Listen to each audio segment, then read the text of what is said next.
Dün itibariyle seyahat defterime yepyeni bir ülke yazmış bulunuyorum. Sri Lanka'ya geldim. Sri Lanka 23 milyonluk nüfusuyla Güney Asya'da bulunan bir ada ülkesi arkadaşlar. Abimiz burada kobra oynatıyor arkadaşlar. Baksanıza saldırıyor nasıl kobra. Gel ablam. How are you? Bu insanlar günlük 3,5 dolara çalışıyor arkadaşlar. Çok ciddi bir tarım ülkesi. Biliyorsunuzdur belki yani çayıyla meşhur Sri Lanka. Harbiden çok ilginç bir yiyecek gibi duruyor şu an bu. Yengeç de var. Burada bizim pişilerden de var. Balık da var. Tarihine bakınca Sri Lanka'nın bu sömürü düzenini, sömürü tarihini çok net bir şekilde görüyoruz arkadaşlar. Yıllarca, yüzyıllarca sömürmüşler bu toprakları, insanları. Avatar'daki o ağaca ilham olmuş. Böyle çok fazla kök salmasıyla sivrisineğe karşı dikkatli olun diyor. Denge hastalığına sebep oluyor diyor. Karşıda bir inşaat var arkadaşlar. Bina dikiyorlar. Her katına bir Buda heykeli koymuşlar. Neden bilmiyorum. How are you brother? Good. Parayı bozduğumuza göre hemen ezmeye gelebiliriz arkadaşlar. Yemek yiyelim.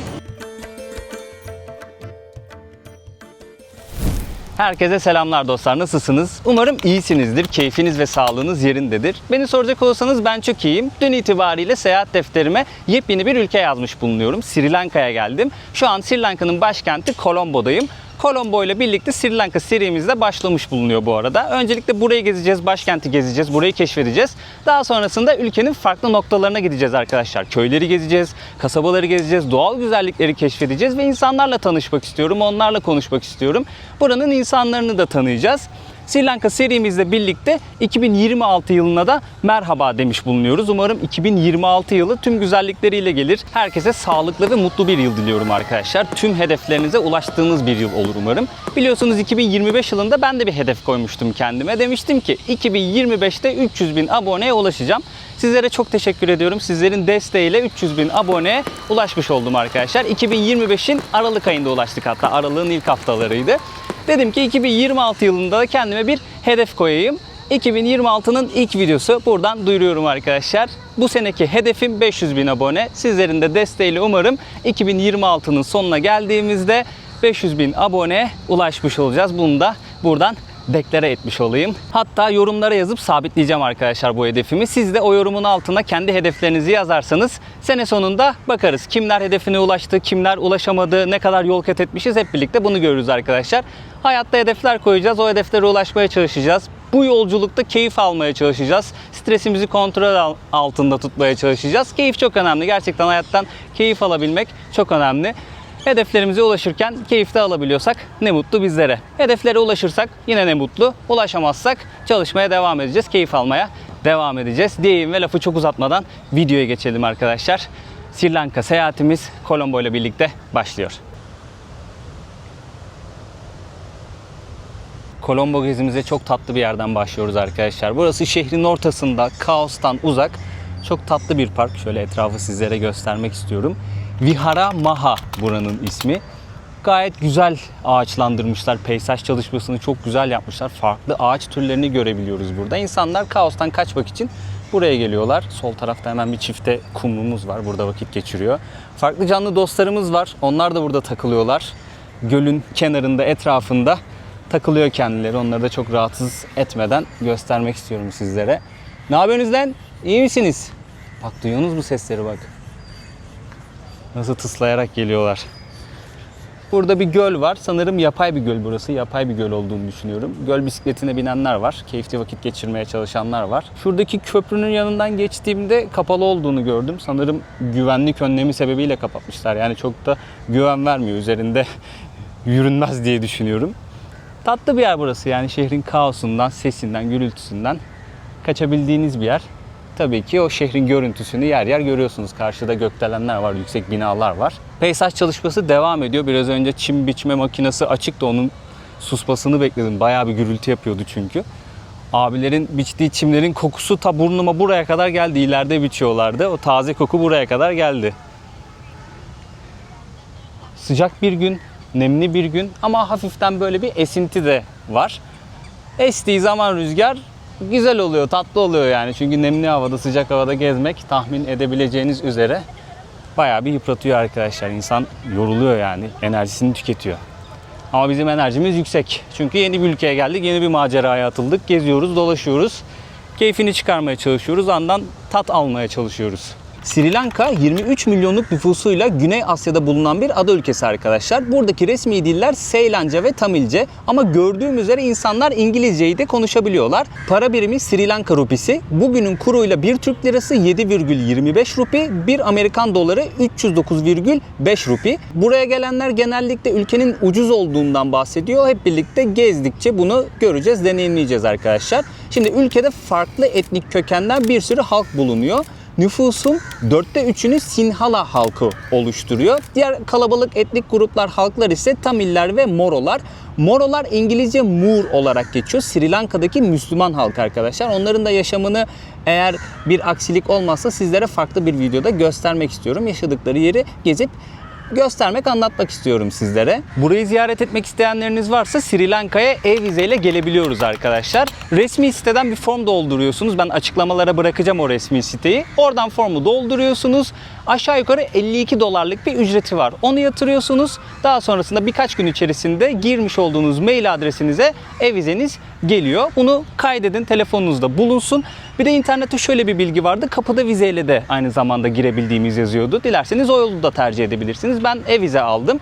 Uçaktan indikten sonra polis kontrolüne doğru yürürken kapıda vize kontuarında görüyorsunuz. Ben gittiğimde kapalıydı. Kimse yoktu. Dilerseniz sanırım kapıda vizeyle de ülkeye girebiliyorsunuz arkadaşlar. Ülkeye girerken sadece şunu sordu. Ne için geldin? Turizm için geldim abi. Ne kadar kalacaksın? İşte şu kadar gün kalacağım. Tamam, hoş geldin. Mühre hemen pasaportuma bastı. Ülkeye çok kolay bir şekilde girmiş oldum. Ülkeye girer girmez ilk işim para bozdurmak oldu arkadaşlar. Zaten ülkeye girdiğiniz zaman bankaların ofislerini görüyorsunuz hemen. Ortada duruyorlar. Oradan paranızı dilerseniz bozdurabilirsiniz. Sol tarafta ATM'ler de gördüm. Oradan para da çekebilirsiniz dilerseniz. Şehrin merkezindeki kurdan çok da kötü bir kur farkı vermediği duyumunu aldım ben. O yüzden birazcık para bozdurdum havalimanında. Daha sonrasında kendime bir sim kart aldım arkadaşlar. Orada farklı firmaların sim kartları var. Ben Dialog ismindeki firmayı seçtim. 50 GB'lık sim kart paketini 8 dolara aldım. 2450 Sri Lanka rupisi yapıyordu o da. Onu hemen aldım. Hızlı bir şekilde aktif oldu arkadaşlar sim kartım. Bu arada biz Sri Lanka'da e-vizeyle geldik ya da kapıda vize aldık ya, 30 gün kalabiliyoruz. Sim kart da 30 gün boyunca geçerli. Bunun da bilgisini vermiş olayım arkadaşlar. Pikmi isminde bir taksi aplikasyonu uygulaması var. Sanırım Uber'de çalışıyor burada ama bana Pikmi'yi önerdiler. Ben Pikmi'den kendime bir tuk tuk çağırdım. Dilerseniz taksi de çağırabiliyorsunuz. Taksiler havalimanının hemen önüne geliyor. Tuk tuklarsa havalimanının içine giremediği için karşıdaki caddede bekliyor. Arada ufak böyle bir fiyat farkı oluyor. Bilginiz olsun. Şehir merkezinden böyle bir 25-30 kilometre uzakta bu arada havalimanı. Onu da unutmayın arkadaşlar. Hemen karşımızda parkın girişinde bir Buda heykeli görüyoruz. Şu kısma ayakkabıyla girmek yasak. Şöyle Buda'yı göstereyim sizlere arkadaşlar. Çok da hoş bir görüntü arkadaki ağaçlarla birlikte. Karşıdaki de belediye binası arkadaşlar. Bilmiyorum sizlere bir yeri hatırlattı mı, bir yeri anımsattı mı? Yorumlara yazın bakalım nereleri anımsattı. Ana abi. Hello. Ulan lan yılan mı? Ana. Kobra, no. Abimiz burada kobra oynatıyor arkadaşlar. Baksanıza saldırıyor nasıl kobra. Arkada da maymun var, kıyamam ya. Ana gitti abi, dışarı gitti. Reis dışarı gitti. Baksana ya nasıl saldırıyor. Eyvah. Where from? Türkiye abi. Oh, Turkey people. Türkiye. They Muslim. Müslim. Really? Mur. Abimiz Mur halkından Müslüman. Nice to meet you abi. That people, beautiful you. Thank you abi. aman. Buradan da yılanlı bir abi çıktı baksana. Bu abinin omzunda da kolunda da şey var. Maymun var. Burada işte fotoğraf çekiliyorsunuz. Video çekiyorsunuz. Tabii karşılığında belli bir ücret vereceğim abilere. Bu şekilde gelen turistlerden para topluyorlar arkadaşlar. Ama hayvanlara baksana ya, resmen zulmediyorlar. Kobrayı kapatmış sepete. Orada maymunu bağlamışlar ağaca. Bir şeyler kemiriyor, plastik kemiriyor. Türkiye. Fransalı mısın diyor da abi. Türkiye'den geldik reis. No, thank you abi. Yılandan korkarım ben ya. Öyle şeyler yapmayın. Thank you abi. Thank you abi. Okay. Abi diyor ki bak video çekiyorum para ver diyor. Tabii ki de destek olacağız arkadaşlar yani. Öteki sepetten de kobra çıkardı ya. Onu çaldıkça, o müzik aletini çaldıkça hayvan şey oluyor galiba, tetikleniyor. Female, male. Ha diyor ki bak bu erkek öteki dişi. Büyük ihtimalle dişlerini sökmüşlerdir onların, hayvanların. O yüzden saldırınca şey olmuyor yani. Sıkıntı yaratmıyor. Ama burada da farklı bir yılan dostumuz var ama gelmesin bana doğru. Ben sevmem yılanları. Ya severim de korkarım, çekinirim yani. Baksana. Ya kıyamam sana, kurban olurum ya. Ne yapıyorsun, iyi misin? Oğlum kameraya dokunma ha. Şş, ben vlogger benim. Beraber çekeceksek senin de ayrı bir vlogger yapalım yani. Sana ayrı bir kamera almak lazım. My name Michael. Michael. Yeah. Nice to meet you Michael. Memnun oldum. Kurban olurum. Kıyamam ya hayvanları böyle. That's it. Para kazanmak için kullanıyorlar. That's it. Teşekkürler abi. Thank you.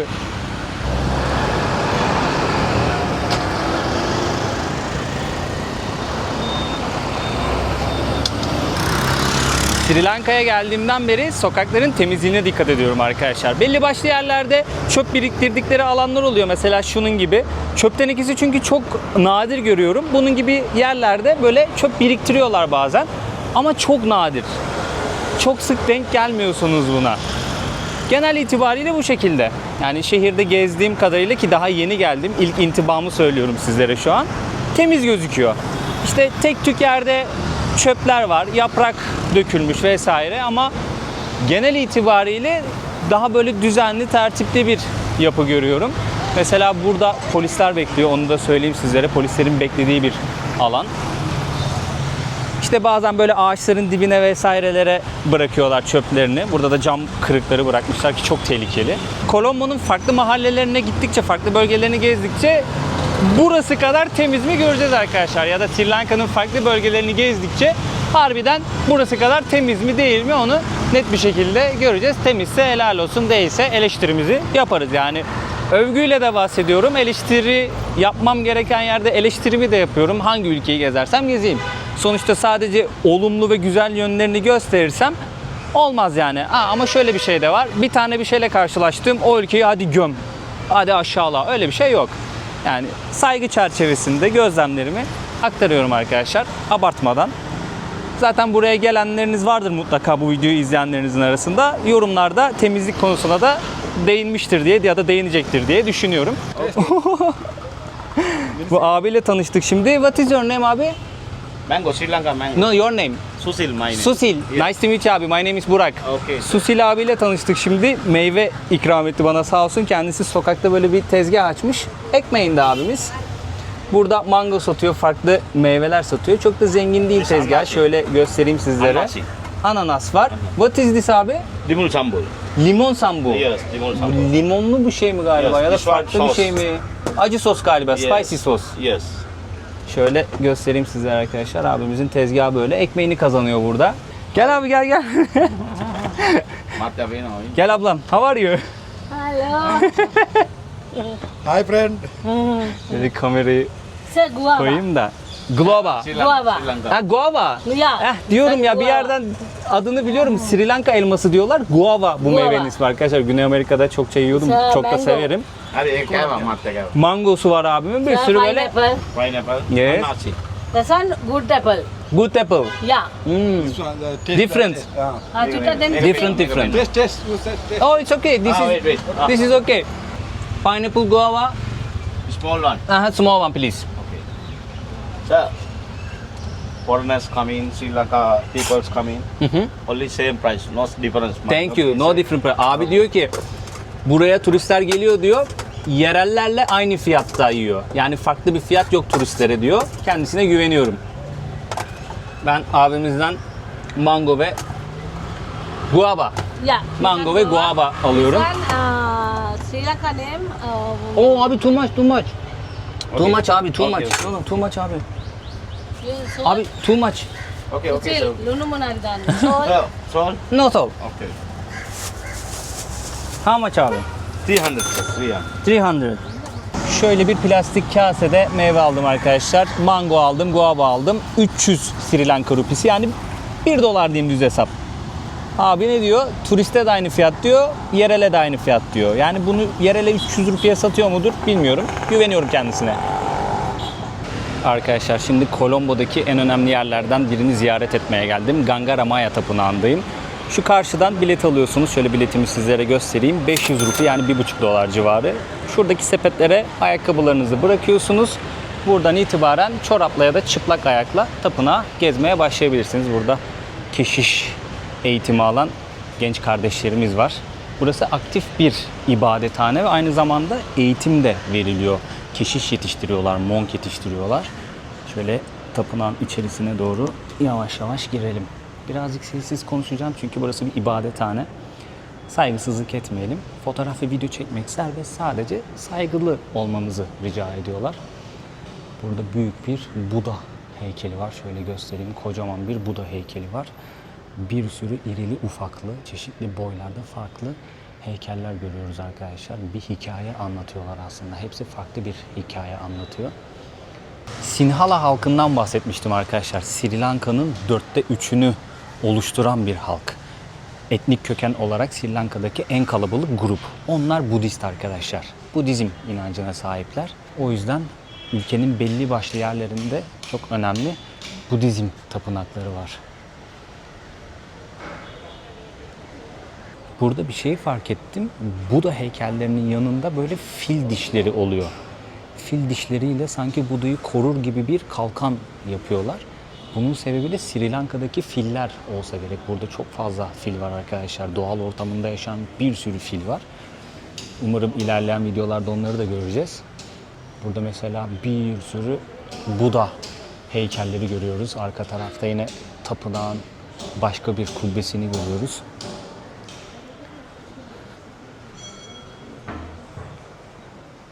Bunların hepsi bir Buda arkadaşlar aslında. Biraz önce görevliye sordum. Dedim hepsi Buda mı? Evet dedi, hepsi Buda.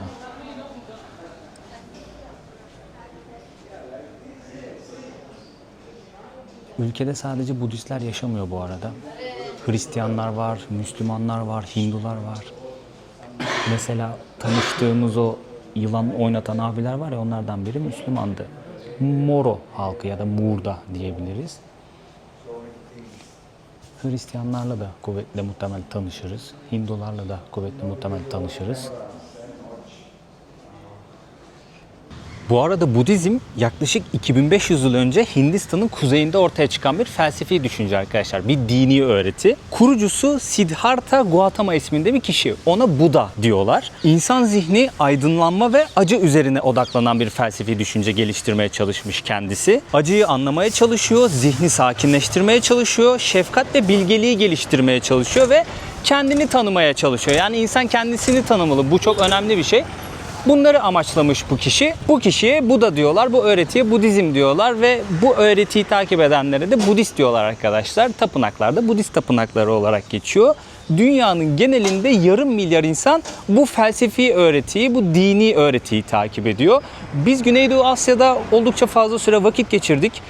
Bu coğrafyalarda sıklıkla gördüğümüz bir dini öğreti arkadaşlar, bir felsefi öğreti. Tapınaklarına girip gezmek bizler için ilginç oluyor. Çünkü bizim coğrafyamıza oldukça yabancı bir kültür ve inanç aslında. Her inancın farklı bir dokusu oluyor, farklı öğretileri oluyor. Saygıyla yaklaşmak gerekiyor, anlamak gerekiyor, tartışmak gerekiyor ama hepsi saygı çerçevesinde tabii ki. Biz de saygısızlık yapmadan tapınakları geziyoruz, insanlarla konuşmaya çalışıyoruz, öğrenmeye çalışıyoruz.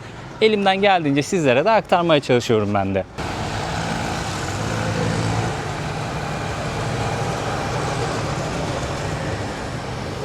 Avatar filmini izleyenleriniz vardır arkadaşlar. Orada bir ağaç var. Ruh ağacı mı diyorlardı, hayat ağacı mı diyorlardı. Hatırladınız değil mi onu? O ağaca ilham olan ağaç bu. Yani banyan ağaç türü arkadaşlar. Şöyle sizlere göstereyim. Banyan ağaçları Avatar'daki o ağaca ilham olmuş. Böyle çok fazla kök salmasıyla bilinen bir ağaç türü arkadaşlar. Şöyle göstereyim sizlere. Sri Lanka'da sıklıkla rastlayabileceğimiz bir ağaç türü. Güneydoğu Asya'nın farklı bölgelerinde, farklı ülkelerde bu ağaç türünü görebiliyoruz. Oldukça önemli bir yere sahipmiş. Farklı dinlere de, farklı inançlara da aslında çeşitli anlamlar katıyormuş. Mesela Budizm'de bilgelik, sabır ve koruyuculuğun sembolüymüş banyan ağaçları. Hinduizm'de kutsal kabul ediliyormuş. Altında ibadet ediyorlarmış. Ölmeyen ağaç olarak geçiyor. Belki de o yüzden hayat ağacı demişlerdir ya da ruh ağacı demişlerdir. Filmdeki o ağaca konu olan, ilham olan daha doğrusu ağaç bu. Banyan ağaçları arkadaşlar. Arkadaşlar bakın burada bir afiş var. Sivrisineğe karşı dikkatli olun diyor. Denge hastalığına sebep oluyor diyor. Çok tehlikeli bir şey bu. Yani sivrisinek ısırmasıyla bulaşıyor. Bu arada duyuyorsunuz ezan okunuyor. Yakında bir cami var kuvvetle muhtemel. Ezanı duyduğumuza göre. Ama ne taraftan geliyor ses bilemiyorum. Belki görürüz camiyi. Çok riskli bir rahatsızlık arkadaşlar. Yani sivrisinekten bulaştığı için dikkat etmeniz gerekiyor. Anlamıyorsunuz. Sivrisinek geliyor, ısırıyor sizi. Hastalık bulaşıyor. Aslında bir viral enfeksiyon. Virüs bulaştırıyor. Ne yapıyor? Ateşinizi çıkartıyor. Yani bayağı bir 39-40 derecelere kadar ani ateşlenme yapıyor. Şiddetli baş ağrısı yapıyor. İşte göz arkası ağrısı, kas ve eklem ağrıları oluyor. Halsizlik, bulantı vesaire oluyor. Çok sıkıntılı arkadaşlar yani. Anında hemen bir kontrole gitmeniz gerekiyor. Hastaneye gitmeniz gerekiyor. Cami hemen sol tarafta bakın. Görüyorsunuz değil mi? Ağaçların arasında kalmış. Şurada cami. Dediğim gibi yani bu ülkede Budist de var, Hindu da var, Müslüman da var. Hemen karşıda kilise var bakın. İyi denk geldi. Hemen şurada kilise var. Hristiyan da var. Burada da bir şey koymuşlar böyle. Kanoyla balıkçılığı temsil ediyor aslında. Bu insanlar balıktan da para kazanıyorlar, okyanustan da para kazanıyorlar. Balıkçılık yapıyorlar. Yani okyanusa kıyıları var. Neden balıkçılık yapmasınlar? Ne diyordum? Denge rahatsızlığı. Hiç yol vermiyorlar ya. Hiç sıfır yani. Ondan da bahsedeceğim şimdi. Trafik kaos burada. Dikkat etmekte fayda var arkadaşlar. Güneydoğu Asya ülkelerinde bulunuyor. Güney Amerika'nın bazı ülkelerinde de bulunuyormuş bu rahatsızlık. Sivrisinek koruyucu işte krem mi sürüyorsunuz artık ya da fıs fıs mı ya da uzun kollu mu giyiyorsunuz? Bu tarz önlemler almak gerekiyor. Burada bir otobüs durağı var. İnsanlar otobüs bekliyor. Toplu taşımanın bel kemiği otobüsler ve tuktuklar. Bakın şöyle göstereyim. Bu tuktuk biliyorsunuz zaten artık. Pazarlık yapıyorsunuz gideceğiniz yere. Zaten hemen hello. Hemen zaten bir bakıyorlar size. Gel filan diyorlar böyle çip tuktuk filan diyorlar. Hani ucuz tuktuk diyorlar. Ya da işte Pikmi isminde bir şey var. Aplikasyon var. Bahsetmiştim sanırım videonun başlarında. Oradan çağırabiliyorsunuz tuktuk. Gideceğiniz yeri zaten lokasyon olarak girmiş oluyorsunuz. Bu da otobüsler. Nakit çalışıyordur diye düşünüyorum. Artık rota orada yazıyor. Nereye gidecekseniz sonra otobüsleri de kullanabiliyorsunuz arkadaşlar. Toplu taşıma bu şekilde. Tabii taksiler vesaireler de var.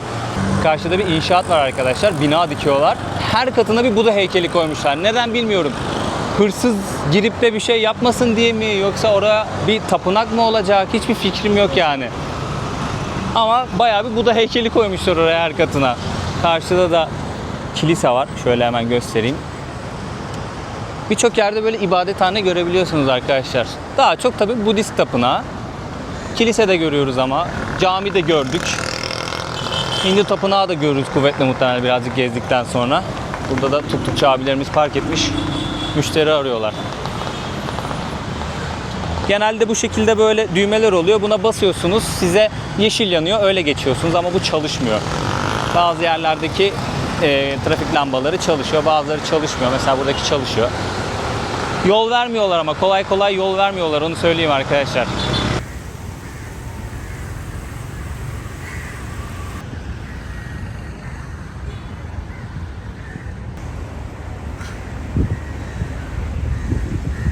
Sri Lanka'da çok ciddi bir yoksulluk var arkadaşlar. Araştırdığımda birçok kaynakta bu bilgiyi okudum. Buraya geldikten sonra etrafı gözlemlemeye başlayınca bunu çok net bir şekilde gördüm. Yani daha gezdikçe de göreceğiz bu arada.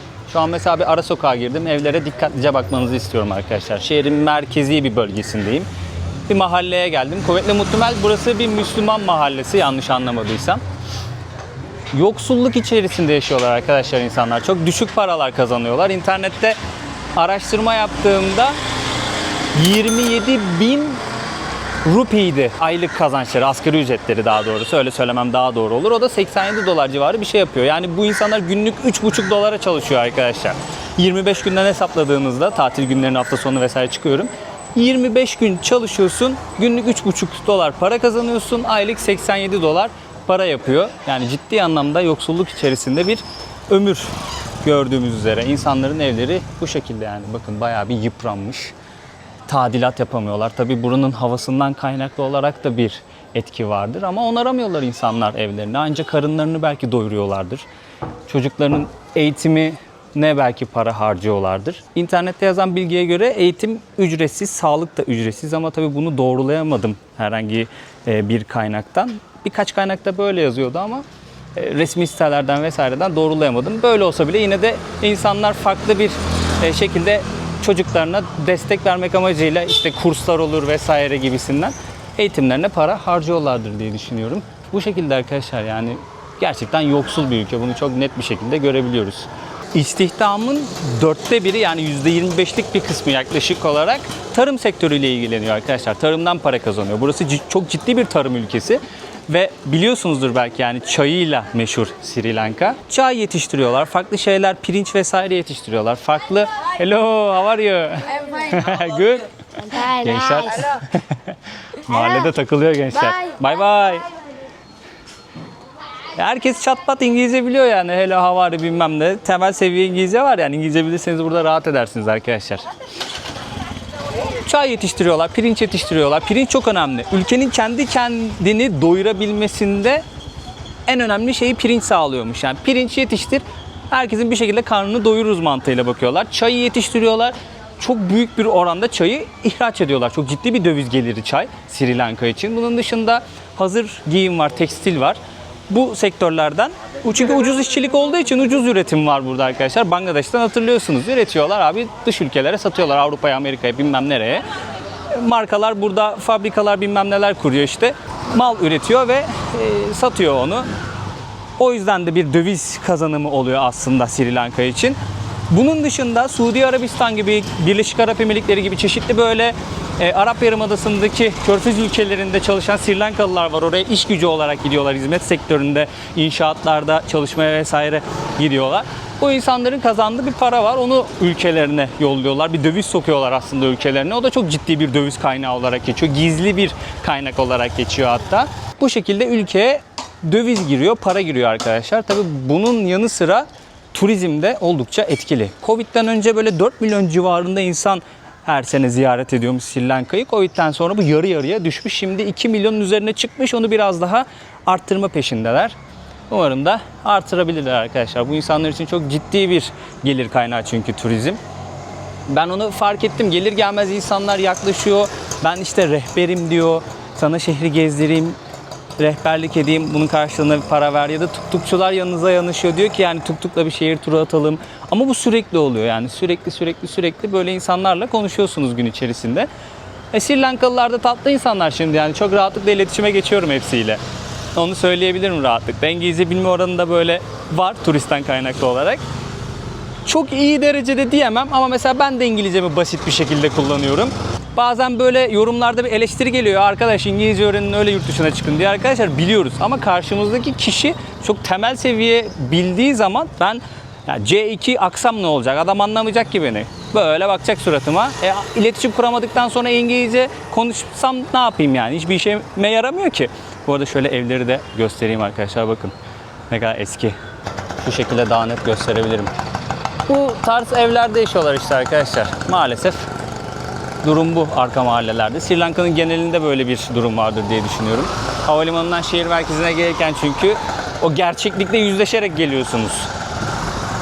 Budur yani arkadaşlar. Ben İspanyolca da az çok biliyorum. İngilizcem de kötü değildir. Ama karşımdaki insan bilmedikten sonra iyi İngilizce, iyi İspanyolca konuşsam ne? Anlaşamıyorum ki. Money diyorum, change diyorum, bir şey diyorum böyle. Onun anlayacağı şekilde anlatıyorum, anlıyor. Basit konuşuyoruz ama anlaşıyoruz. Önemli olan da anlaşmak. Hello.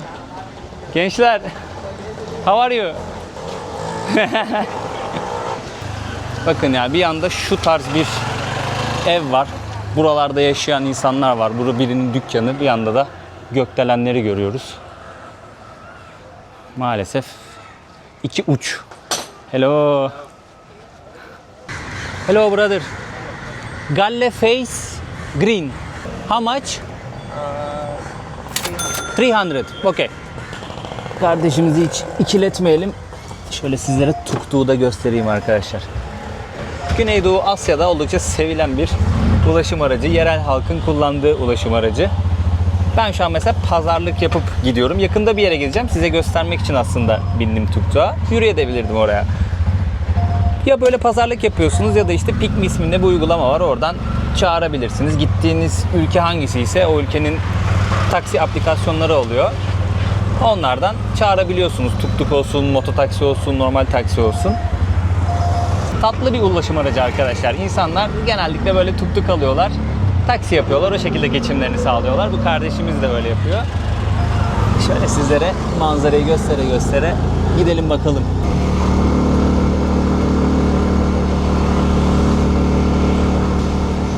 Sahil tarafına geldim şimdi arkadaşlar. Burası Galle Face Green olarak geçiyor. Başlangıç noktasındayım şu an. Öncelikle plajı göstermek istedim sizlere. Şu arka tarafta liman var. Limandan birazcık beri tarafa yürüyünce Galle Face Green'e ulaşıyorsunuz. İnşallah doğru telaffuz ediyorumdur. Kuvvetle muhtemel yanlıştır da yazılışını ben size telaffuz ediyorum direkt. Buraya bir plaj yapmışlar halk denize girsin diye. Birazcık dalgalı bir deniz. Yani okyanus çünkü. O sebepten ötürü. Şöyle sizlere sahili de göstereyim. Sol tarafta gökdelenler var. Bir alışveriş merkezi var. Hemen önümüzde çocukların oynayabileceği bir Luna Park kurmuşlar. Ufak bir Luna Park kurmuşlar. Burada abimiz tezgahta bir şeyler satıyor. Ne satıyor? Hemen şöyle bir göz atalım.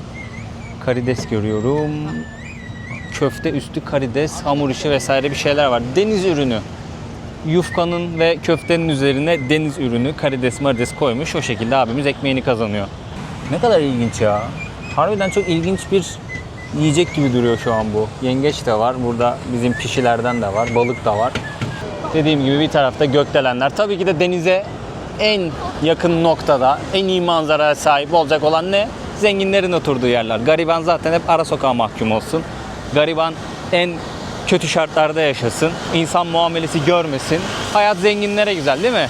Garibanlara hiçbir şey yok. Sürünsün garibanlar. Bu düzen değişecek ama dostlar. Bu düzen değişecek. Sri Lanka'nın tarihini incelediğimizde tam bir sömürü tarihi arkadaşlar. Yani insan gerçekten içi parçalanıyor.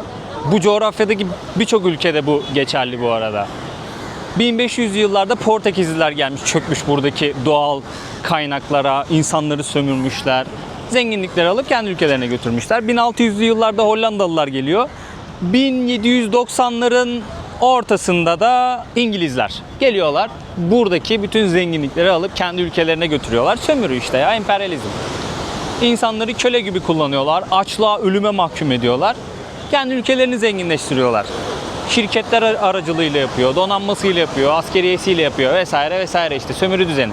Tarihine bakınca Sri Lanka'nın bu sömürü düzenini, sömürü tarihini çok net bir şekilde görüyoruz arkadaşlar. Yıllarca, yüzyıllarca sömürmüşler bu toprakları, insanları. 1948'de artık İngilizlerden bağımsızlığını kazanıyor Sri Lanka ama o dönemki adı Sri Lanka değil, Seylan. Seylan çayları var ya, Ceylan diye mi yazılıyor, Ceylon diye mi yazılıyor? O işte buradan geliyor. Buradan, Sri Lanka'dan. Seylan ülkenin asıl adı. 1900 kaçtı? 72 miydi ya? 48'de bağımsızlığını kazanıyor. 72'de de işte Sri Lanka olarak adını ve yönetim biçimini değiştiriyor.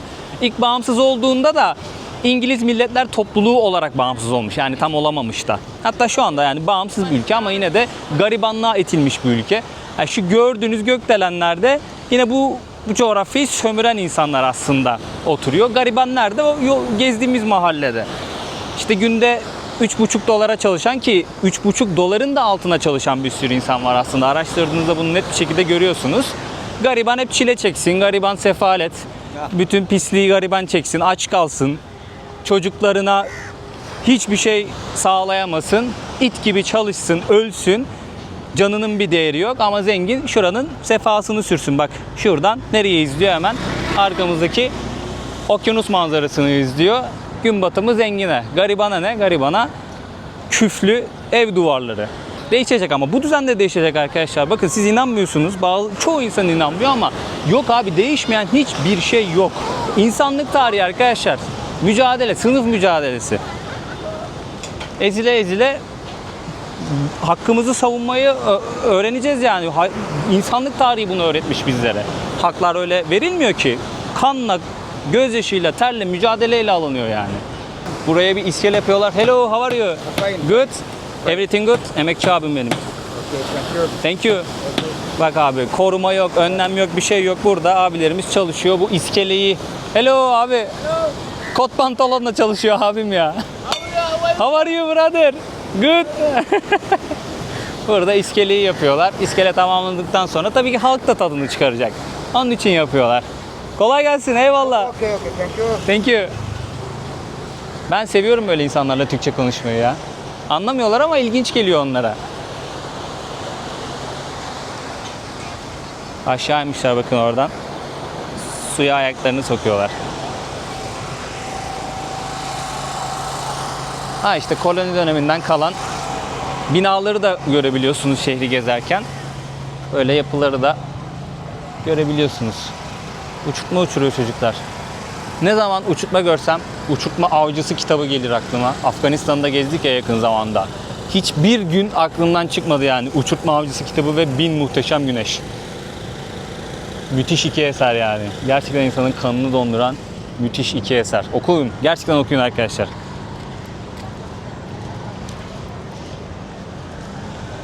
Galle Face Green denilen green bu işte. Green pek kalmamış yani. O yeşillik pek kalmamış ama çok ilgiyle bakıyor insanlar. Ben onu da fark ettim. Elimde kamera var. Turiste alışıklar ama belki kamerayla gezen o kadar yoktur. Bilmiyorum. Heh, yılancı dayı geldi. Thank you abi, kobra no kobra. Ya kanım çekildi yemin ediyorum. O görüntüleri çektim ama kanım çekildi ya.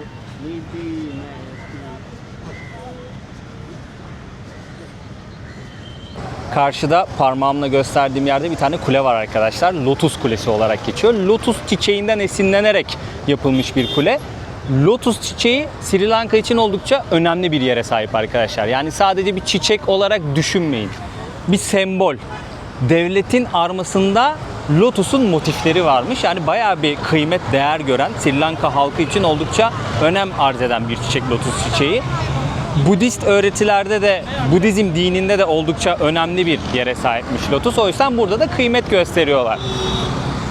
Devlet armasına motiflerini koyacak kadar kıymet gösteriyorlar arkadaşlar. Kuleyi birazcık uzaktan gördük ama göstermek istedim sizlere. Şöyle kolonyal dönemden kalan mimarileri de bir yandan karşıda görüyorsunuz. Bu arada trafikte akıyor. Burası sahil bölgesindeki ana cadde.